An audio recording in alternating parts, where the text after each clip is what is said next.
Aromas, this is Aromie here. Welcome back to Changeling. We're here in the room getting our study on so that no one can freaking bother me. I gotten so sidetracked lately. It was hard to keep focused on my research, especially annoying since my original goal was to try to find answers about why I kept disappearing as a kid, or what might have happened to Spencer. It wasn't like I was just doing some casual research with no real purpose. I pulled my journal out of my bag and, for the first time in a few days, took a few minutes to document everything that had been happening. Keeping a record of everything wasn't just helpful for research, it was also a bit cathartic to write down what I could remember. It helped me look at things from a logical perspective instead of just panicking about it. I paused as I wrote down what happened at my locker earlier. What was that thing I'd been hearing? Something about a pale little brother. I made a note to go through my books that evening and see if I could find it, though I didn't know that it was relevant. It would drive me nuts otherwise. In a way, it had almost felt like the sleepwalking episodes, just less intense, and it had happened while I was awake. I chewed my lip as I thought about that. Maybe it was just because I was already so tired. Or maybe it just meant the sleepwalking wasn't really sleepwalking, which was kind of what I'd been feeling all along, but I didn't know what else to call it. I didn't know how to research it under any other word. I opened the book in front of me, Encyclopedia of Fairies and Lore, and started reading where I'd been before. Snatches of the poem flitted back to me as I tried to read. Do they want in spite to take me back to their wet wild wood? Take me back to the woods. Fairy abductions. I flipped back toward the beginning of the book, to a section I just scanned before. I turned to a new page in my journal and quickly wrote a single word at the top of the page: changelings. I felt so much better by the time school was over. I was still tired, but the much needed time alone during lunch had really helped me to refocus myself enough to get through the day. I was feeling a bit more like myself when I dropped my books at my locker and quietly shut the door. I was also feeling accomplished after using my sturdy hall and free period to work ahead in trig and chemistry a bit. That way I wouldn't have to worry so much about the class and could focus more on other things. There were only a few minutes left before the final bell, so I figured I'd go ahead and go up to the club, avoiding the rush of students at the end of the day. I stretched thinking about the research I started earlier. I wasn't sure if it was another dead end or not, and I sort of hoped it was. I didn't really want to think about what it would mean if I was a changeling. But there were some interesting parallels that warranted looking into it. I was so lost in thought that I nearly didn't see Brenna lurking up ahead of me. But when I realized she was standing at the bottom of the stairs as if waiting for someone, I panicked and ducked into another hallway. I really did not want to deal with her at the moment. I went a little way down the side hall and pressed myself to the wall, wondering what she was doing. Hopefully she'd go away if I gave her a few minutes. I do understand your situation, but I can't continue to allow you to skip class. My ears perked as I heard a muffled voice come from inside the class next to me. Miss Roberts. She sounded like she was lecturing someone. Not wanting to overhear, I started to move away until I heard another familiar voice. If you understand, then I don't see why it's a problem. Oh shit, it's Ewan? Ewan. I paused curiously. It sounded like he was getting in trouble for skipping so much. Not totally surprising. You can't continue to hide from the world simply because you're Fae. It's not just that. I do understand why my class is particularly difficult for you at the moment, but you're going to fail if you don't start showing up. You don't understand this at all. I gave you the opportunity to supplement your grade by joining the drama club. The drama club? You think I can get on stage again like this? Up on stage? What? Did his head fall off during stage? Because the stress? You can always function as a member of the backstage crew instead, given your history. I don't want that. I don't want to join the drama club. I don't want to go to your class, and I don't want to be in this stupid school at all. I realized I was eavesdropping on an obviously private conversation, quickly started away from the door. Definitely had not been meant to hear that. Hi. I was, what was I doing? Me, automatically. The door behind me flew open and Ewan stormed out just as the bell rang. He brushed past me through the students filing in the halls without even noticing me. I felt a pang of guilt at having overheard that. Biting my lip, I followed after him without giving it much thought. I was fighting against a stream of students heading to the front as I followed Ewan. Fortunately, he was tall enough that I could easily see where he was. He seemed to be heading for the stairs. Despite that he'd just stormed out of class, he was walking pretty slowly, almost stumbling through the students. Is he okay? I tried to push my way closer to him. Ewan, wait! I didn't catch up to him until he had nearly reached the stairs. Fortunately, there were far fewer students on this end, only one small pocket of them loitering at the opening of the next hallway over.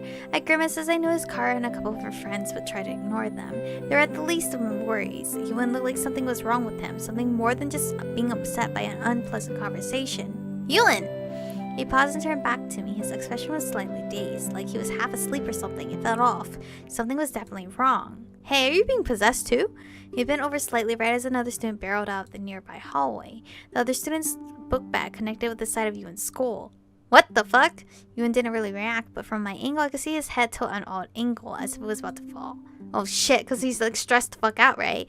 It was a little sickening to see it hanging sort of off kilter like that. I froze eyes wide. There were other students right there. They probably couldn't fully see what was happening from their angle though. Hurry up and like push his head back. Ewan put one hand to the side of his head, but he seemed really out of it, sluggish and weird. A little wisp of green smoke slipped out, and with no one else from the club around, I did the first thing that popped into my head. I ran to help Ewan somehow. Duh. Because not everyone's gonna look at me from fucking screaming. I ran to him, intending to help somehow, because in addition to the head thing, Ewan also looked like he might just pitch forward into the floor himself. I could only imagine the freak out if he fell out in the floor and his head went rolling down the hall. I wasn't really sure how to help because, well, how did you help with that? So I kind of acted on instinct and ran toward him. Ewan, hi! Unsure how else to keep him upright and his head securely on his shoulders, I closed the distance between us and threw myself against him. I figured I could sort of brace him up with my body if he fell, which realistically he would definitely just crush me to the ground. And in the meantime, I slapped my hands against the side of his face to hold his head in place. Ewan's head shifted weirdly under my hands as if his body dipped forward even more, and before I quite realized what was happening, his face was right in front of me. I used one hand to steady his body and pressed my face to his. Wait, what? Well, my mouth to his. Wait, what? What? Whoa! What is going on?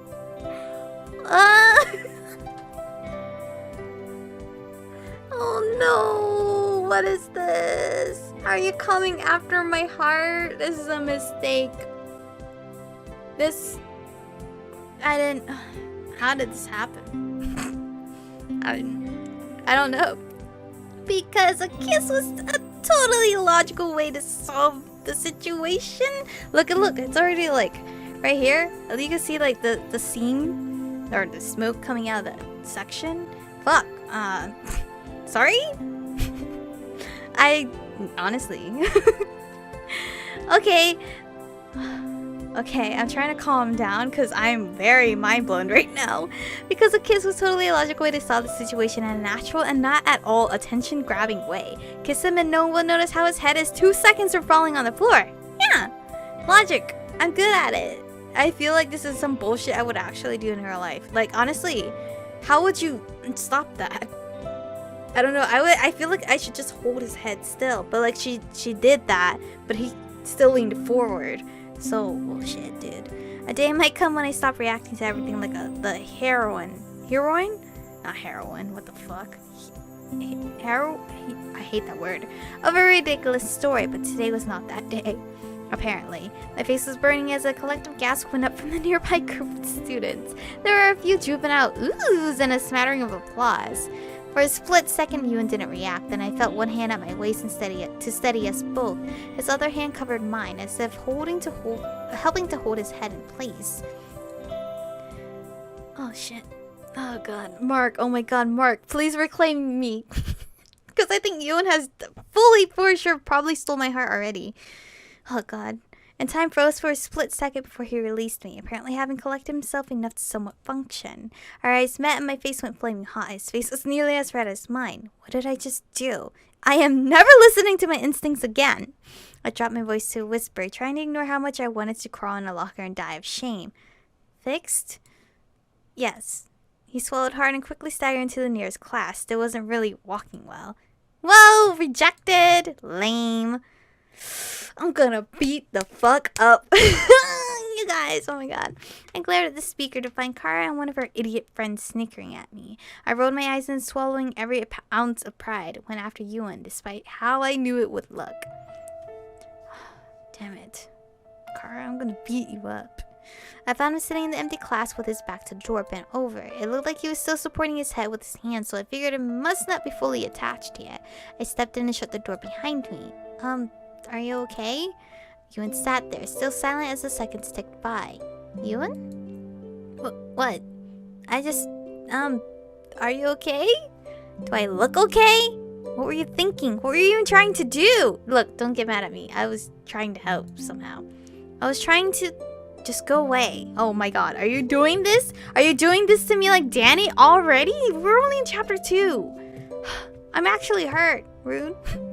I was trying to help you. You didn't look like you were going to be able to do anything in time. You were just standing there. I had control of the situation. Oh, sure, okay. No, you didn't. You look like you were barely conscious. I always get a little woozy right before it happens. I didn't need your help. What even was that? I don't know. He looked away, one hand covering his mouth. It was the only thing I could think of to do. Your face just so happened to smash against mine. Well, it was a stupid idea. How many people just saw that? You played along, so I don't get why you're yelling at me. His face went red again. Who wants to play along with something like that? You, apparently. You know what? I'm out of here. You can sulk alone if you want. Oh no, this is like Danny. No. I mean, I get that it was weird, but I haven't tried to help. I didn't care what his problem was. He didn't get to yell at me like that. You save me all the time. I was just trying to help you. Sorry I tried to help. I stormed out of the class, heading for the club. No, I'm really sad. I have anxiety in my palms right now. What a jerk. Yeah, he could be nice, but those mood swings were not something I could put up with. He didn't get to be nice one minute, then bite my head off the next. Not okay. I'm genuinely sad. Especially since I had just been trying to freaking help. Yeah, I was legit just trying to help and he yells at me. I'm emotional. Like, she had a rough day. I stalked up to the club, flopping onto the sofa, still pissed off. This is why I need to just mind my own damn business from now on. I yanked out my books and journal, not even seeing the words as I flipped through them. I took a deep breath and let it out slowly, trying to calm down enough I could focus.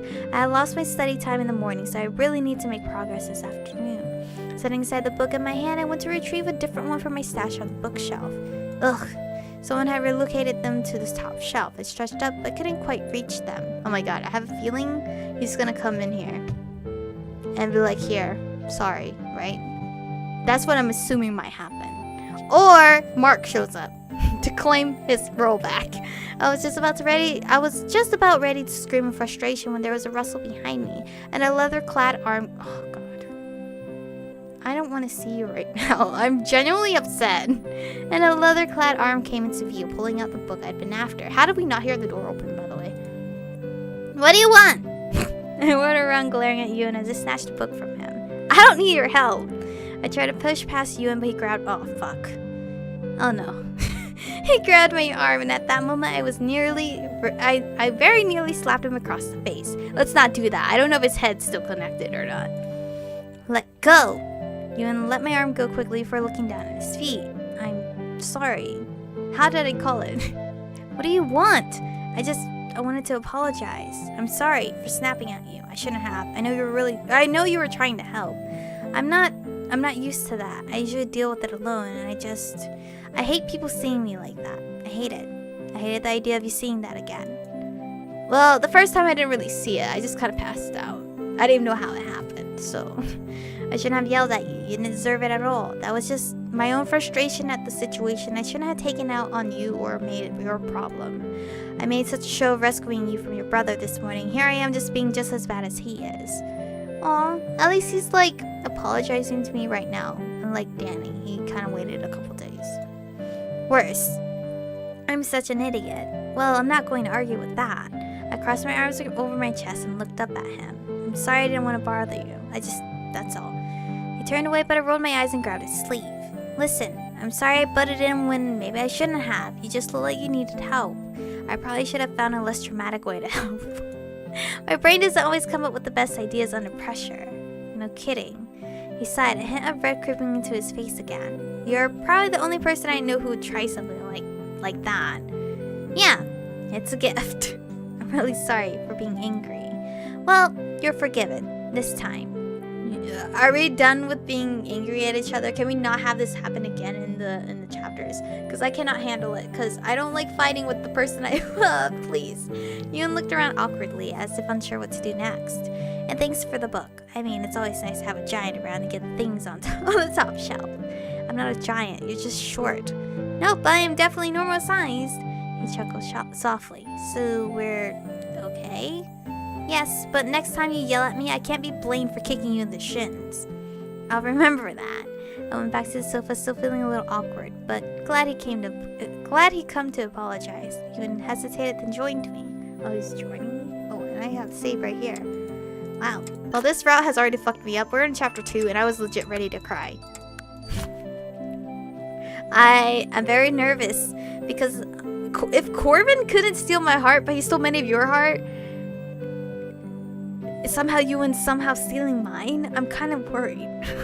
I'm really kind of worried. Because maybe in the end of everything, Ewan is probably my all-time aesthetic. But I really love Mark too. I don't know. But for Ewan to already fuck me up in chapter 2, like I was ready to cry already, and I had anxiety in my palms. Whenever I have anxiety in my palms, I know I'm about to start crying. And it's like a little like a warning, I guess, to me, like, hey, you're about to fucking cry. So I don't know how to feel about this route. I have no idea, but I'm very scared that he's gonna steal my heart and like be number 1. And then we're only 2 chapters in. I have no idea how many chapters he has. I don't want to look at the guide because the guide doesn't tell you the chapters. It just tells you what correct choice you can pick for the all-time perfect route. But anyway, thank you guys for watching today's episode. Stay beautiful, and I'll see you guys in the next one.